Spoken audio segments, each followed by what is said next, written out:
የነብያት ታሪክ በሚለው ዛሬ በአዲስ ቪዲዮ ብቅ ብያለሁ። እናንተም ሰብ ላይክ ሸር። አሰላሙ አለይኩም ወራህመቱላሂ ወበረካቱ። ውድና የተከበራችሁ ውድ ቻናሌ ተከታታዮች እንዴት ናችሁ? አልሐምዱሊላህ ረቢል ዓለሚን። በያላችሁበት የአላህ ሰላምና እዝነት አይለያችሁ። ለቤት አዲስ የሆናችሁ ሰብ ላይክ ሸር በማድረግ አበረታቱኝ ሀባይም ማለት ነው። ጠፍቻለሁ። ነባሮች ስለምታበረታቱኝ በጣም አድርጌ አመሰግናለሁኝ። እንደዚሁም ለቤት አዲስ የሆናችሁ ሰብ እያደረጋችሁ አዳዲስ ቪዲዮ እንዲደርሳችሁ የደውል ምልክቷን ማጥቆር አትርሱ። የነብያት ታሪክ ከሚለው ዛሬ የነብዩላህ ዩሱፍ አለይሂ ሰላም ታሪክን ክፍል 4ን ይዤላችሁ ብቅ ብያለሁ። ቪዲዮውን ከወደዳችሁት ላይክ፣ ሸር፣ ሰብ በማድረግ አበረታቱኝ። በጊዜው ከመንግስት መጋዘን ሁሉም እህል ሲሸመት ስሙንና የመጣበትን ሀገር እያስመዘገቡ ነበረ የሚሸመተው። እነዚህም ወንድሞቹ ስማቸውን አስመዝግበው እህላቸውን ከመረከባቸው በፊት ዩሱፍ አለይሂ ሰላም የከነዓን ሰዎች መጥተዋል የሚል ወሬ ሰምቶ ሊያጣራ ሲሄድ ወንድሞቹን ተመለከታቸው። ምንም እንኳን እሱ ቢያውቃቸውም እነሱ ግን በፍጹም ሊያውቁት አልቻሉም። ግና ዝም ብለው በግምት ይህ ፊት አዲስ አልሆነብኝም ይባባሉ ጀመረ እርስ በራሳቸው። ዩሱፍም አለይሂ ሰላም ከተለያዩ ሀገራት ከመጡት ቁጥር ስፍር ከሌለው ሰልፈኞች መሃል ለ40 ዓመት የተለያቸውን ወንድሞቹን የሰሩበትን ተንኮል ወደ ጎን አድርጎ በናፍቆት ተሸንፎ ስለ ማንነቱ ምንም ሳይነግራቸው ወደሚኖርበት ቤተ መንግስት ይዟቸው ሄደ። ይህችን ሌሊትም እርሱ ጋር አሳልፈው በነጋታው እንደሚሄዱ ካሳመናቸው በኋላ በጥሩ መስተንግዶ እራት አበላቸው። ያዕቆብ ስለተባለው ነቢይ አለይሂ ሰላም መጠየቅ ጀመረ። በህይወትም እንዳለ እና ዩሱፍ አለይሂ ሰላም የተባለው ልጅ ሐዘን ምክንያት በጣሙን እንደተጎዳ ነገሩት። ዩሱፍም አለይሂ ሰላም ይህንን ሁሉ ሲሰማ ሆድ እየባሰው እንባው ጋር ትንቅንቅ ቢገጥመውም ይህንን ሐዘኑን ግን ለወንድሞቹ ግልጽ ሊያደርግ አልፈለገም፣ ያውቁኛል ብሎ ሰግቶ። በነጋታው ዩሱፍ አለይሂ ሰላም አገልጋዮቹን ጠርቶ ለእህሉ የከፈሉትን ገንዘብ በየከረጢታቸው ውስጥ በድብቅና አሳውቆ ስጣቸው ብሎ አዘዘ። ዩሱፍ አለይሂ ሰላም ባዘዘው መልኩ የከፈሉትን ገንዘብ ተመልሶ በየከረጢታቸው ተጨመረላቸው። በመጨረሻም ሸኛቸው። በሚቀጥለው ዙር ስትመጡ ከነዓን ትታችሁት የመጣችሁትን ትንሹን ወንድማችሁን ይዛችሁ እሱን ካላመጣችሁ ግን ምንም አይነት እህል አንሰፍርም ብሎ ሸኛቸው። እነሱም እንደሚሞክሩ ቃል ገብተው ጉዞ ወደ ከነዓን ጀመሩ።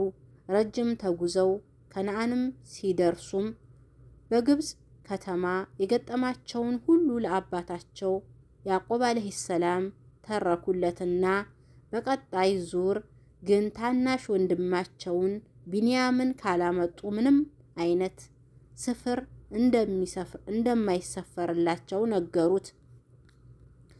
አባታቸው ያዕቆብ አለይሂ ሰላም ግን ልጆቹ ከዚህም በፊት በልጁ ዩሱፍ አለይሂ ሰላም የፈጸሙትን በማስታወስ ዳግም ልጁን ቢንያምን ለነሱ አምኖ ለመስጠት ፍቃደኛ አልነበረም። ይሁን እንጂ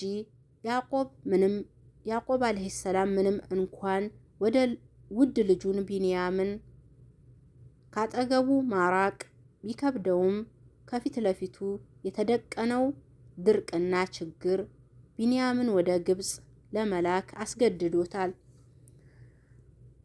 ከመላኩ በፊት ያዕቆብ አለይሂ ሰላም ልጆቹን ሰብስቦ ካልተከባችሁኝ በስተቀር ቃል ካልተገባችሁልኝ በስተቀር ቢንያምን በእርግጥም የምታመጡልኝ ለመሆናችሁ ከአላህ የሆነ ቃል ኪዳን በመተማመኛ እስከምትሰጡኝ ድረስ ከእናንተ ጋር በፍጹም አልከውም አላቸው።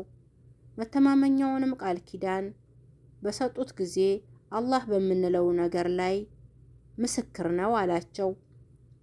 በገቡት ቃል ኪዳን መሰረትም ቢንያምን ከአባታቸው እቅፍ አውጥተው ከከነዓን ምድር ነዋሪዎች ጋር ጉዞ ወደ ግብጽ ከመጀመራቸው በፊት ያዕቆብ አለይሂ ሰላም ልጆቹን ነጥሎ ልጆቼ ሆይ በአንድ በር አትግቡ፣ ግን በተለያየ በሮች ግቡ፣ ከአላህም ፍርድ ምንም አልጠቅማችሁም፣ አልመልሳችሁም፣ ፍርዱ የአላህ እንጂ የሌላ አይደለም፣ በእርሱ ላይ ተመኩ፣ ተመኪዎችም ሁሉ በእርሱ ላይ ብቻ ይመኩ ብሎ መከራቸው። በከነዓንና በግብጽ መካከል ያሉትን በረሃማና አሸዋማ መንገዶችን ካቋረጡ በኋላ የዩሱፍን ታናሽ ወንድሙን ይዘው ቤተ መንግስት ገቡ። ዩሱፍ አለይሂ ሰላም ከመጀመሪያው በተሻለ መልኩ ካስተናገዳቸው በኋላ ታናሽ ወንድሙን በግል አውጥቶ እነሆ እኔ ወንድምህ ነኝ፣ ይሰሩት በነበሩትም ሁሉ አትቆጭ ብሎትም ነገ እሱን ግብጽ ሊያስቀረው የንጉሱን ዋንጫ በእሱ ከረጢት ውስጥም እንደሚጨምረው ነገረው። ለአዳር ወደ ወንድሞቹ ጋርም ቀላቀለው። ጠዋትም ለጉዞ በተዘጋጁ ጊዜ ዩሱፍ አለይሂ ሰላም ዕቃቸውን አስጨነላቸው፣ ሸኛቸውም። ብዙም ሳይርቁም ዩሱፍና ወታደሮቹ ከአንድ ኮረብታ ላይ ሆነው እናንተ ባለ ግመሎች ሆይ እናንተ በእርግጥም ሌቦች ናችሁ በማለትም ጠራቸው። እነሱም ዞረው ምንድነው የጠፋችሁ አሉ። ዩሱፍም አለይሂ ሰላም የንጉሱ መስፈሪያ ጠፍቷል፣ እርሱንም ላመጣ ሰው የግመል ጭነት ሽልማት አለው፣ እኔም በእርሱ ተያዥ ነኝ አላቸው። እነሱም በአላህ እንምላለን ምድር ላይ ለማጥፋት እንዳልመጣም በእርግጥም ታውቃላችሁ፣ ሌቦችም አልነበርንም አሉ። ዩሱፍ አለይሂ ሰላም ውሸታሞች ብትሆኑ ቅጣቱ ምንድነው አላቸው።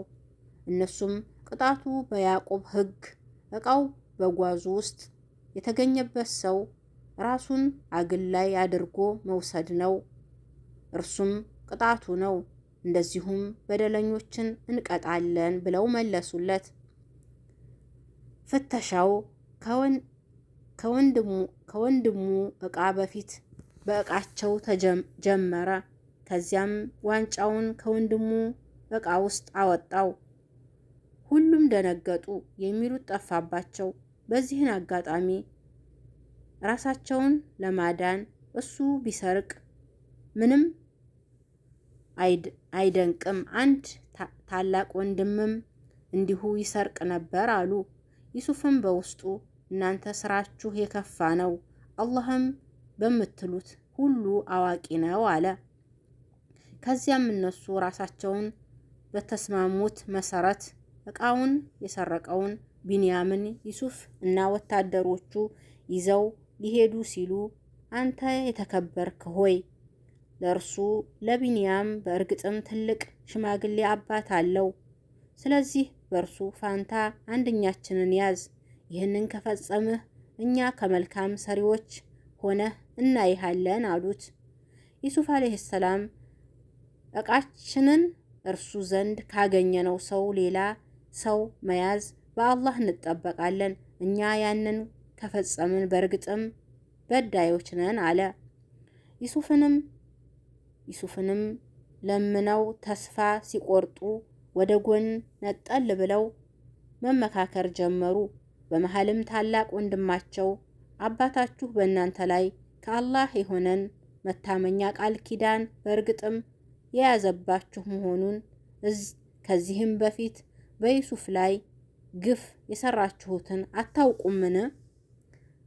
ስለዚህ አባቴ ለኔ እስከሚፈቅድልኝ ወይም አላህ ለኔ እስከሚፈርድልኝ ድረስ የግብፅን ምድር አልለይም፣ እርሱ ከፈራጆች ሁሉ በላጭ ነው። ወደ አባታችሁ ተመለሱ፣ እንዲህ በሉትም አባታችን ሆይ ልጅህ ሰረቀ፣ ባወቅነውም ነገር እንጂ አልመሰከርንም፣ ሩቅንም ነገር ሚስጥርንም አዋቂዎች አልነበርንም። ያችንም በውስጧ የነበረችባትን ከተማ ያችንም በውስጧ የወጣችባትን ባለ ግመል ጓድ ጠይቅ፣ እኛም በእርግጥም እውነተኞች ነን በሉ ብሏቸው ተነስቶ እነሱን ትቶ ወደ ከተማይቱ ገባ። ለዛሬ የነበረኝ ቆይታ ይህን ይመስላል። በቀጣይ በአዲስ ቪዲዮ እስከንገናኝ በያላችሁበት የአላህ ሰላምና እዝነት አይለያችሁ። ላይክ፣ ሰብ፣ ሸር ማድረግን አትርሱ። ወሰላሙ አለይኩም ወራህመቱላሂ ወበረካቱ።